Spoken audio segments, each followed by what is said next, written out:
So I would say that's the starting point for us, is how do we as a business contribute to changing that idea that we as people do not have much value.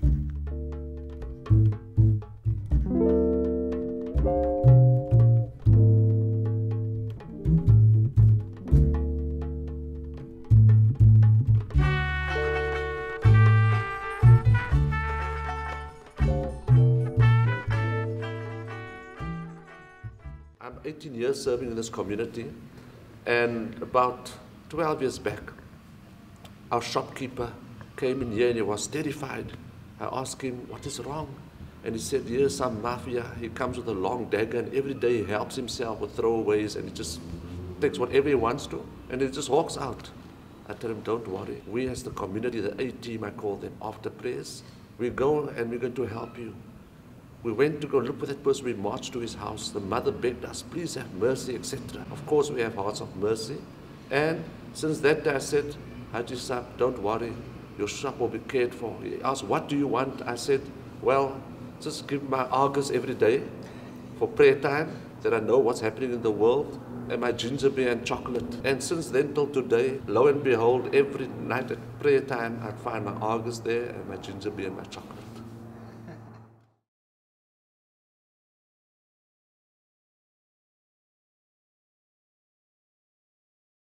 Welcome to this opportunity to breathe. Sometimes when you want to hear the music, you have to get above the noise. Here, above the city, you can meet the lady in the mountain, the mother. So I'm going to try and sketch her out for you so that it's clear. If you trace the contours of Devil's Peak from the bottom of the mountain, it's like you're following the course of her hair up. And then that first bump is her head. She's lying down and she's looking directly up into the sky. And then it goes down into her neck and straight back up into her breast. She's got a very ample sized breast. We as people who live in the city, we look at this mountain all the time, every day, several times a day. But we don't see the lady in the mountain, and sometimes it just takes somebody else to point out and give you a perspective, and suddenly this lady becomes so visible that every time you look at the mountain, you're never going to miss her. I just think that we don't meet people by coincidence, because coincidence doesn't exist. So at the point that I saw her, we both just, you know, we kept on looking at each other kind of without the other one knowing. And, you know, I'd stand under a tree across the road and I'd drink my coffee and they wouldn't be able to see me watch that way. And she'd be standing behind the curtain at home and she'd be looking and peeping. And then one day I just decided, you know what, I've got to find a way to get to speak to her. I was broke at the time, I wasn't working, I was unemployed, and I baked some shortbread biscuits. And I went around and, you know, mom, I didn't expect the mom to answer the door. I was just going to say to her, you know, my name is Mike. If she had to answer, she'd say, my name is Mike. And, you know, I thought, you taste my biscuits and let me know. taste my cookies and let me know what it tastes like. And the mom answered the door. And I didn't know what to say to her. And I said to her, do you have 5 rand for me? And she was like, what are you talking about? I said, well, if you got $5 for me, I've got excellent shortbread cookies for you. So if we could swap, I'd live happy, you'd live happy, and we'd live to tell your grandchildren about this.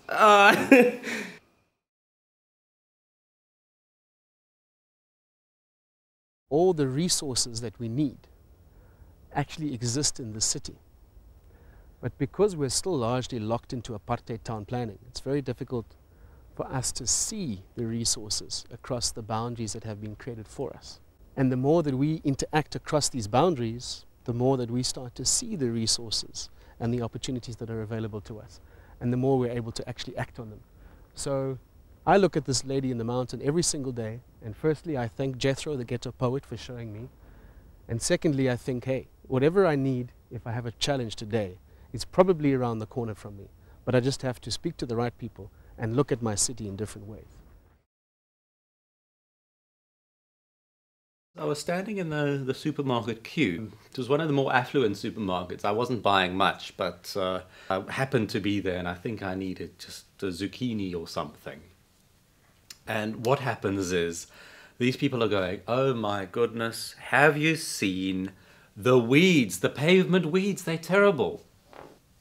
And they're going on about, You know, 10 years ago, there wouldn't have been weeds on the pavement. You know, the old government, you know, made sure that the pavements were weeded. And I'm scratching my head and I'm thinking, but, you know, 10 years ago we didn't have democracy, we didn't have human rights, we didn't have free travel, we didn't have foreign investment, we didn't have a happy nation. So I thought to myself, rather than getting upset, I'm going to essentially create investment pavement weeds.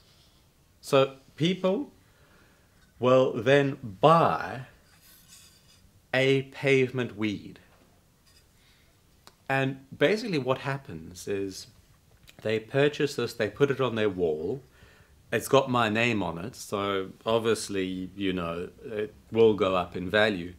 But it desensitizes them to the annoyance of the pavement weed, because as soon as they have a financial stake in pavement weeds, a vested interest, that annoyance that there are weeds in the pavement, in future they might be walking along and go, oh, it's a little John Bower, and, you know, pull it out and take it and put it in a little plant pot on their windowsill and nurture it and nourish it and love it like their own.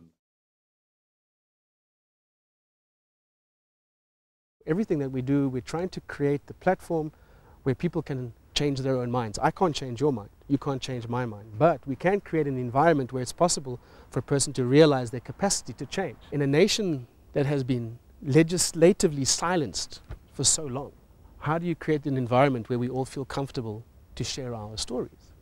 In a nation where we've been silenced for so long, how do we feel like we can participate in a thriving economy? This is a knowledge economy we're moving into. You'll hear a lot of talk about the new economy all over the world. It's a new economy, it's a knowledge economy. In this new economy, our resources are not under the ground, they're not gold and diamonds and platinum, it's us, it's you and it's me and it's him and it's her and it's people.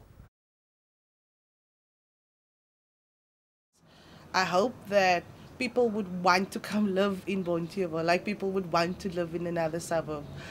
I only have positive dreams for this community.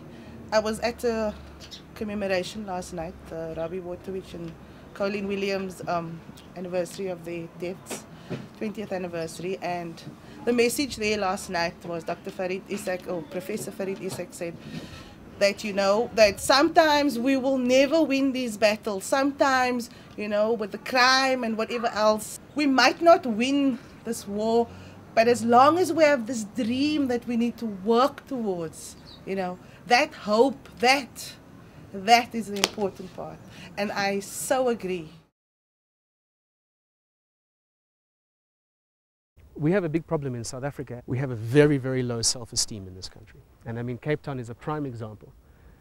And obviously self-esteem is linked to economics, because poverty is a byproduct of not having a sense of self-worth. You can't participate in the economy if you don't believe that you are worth anything in particular. That's the starting point for us, is how do we as a business contribute to changing that idea that we as people do not have much value.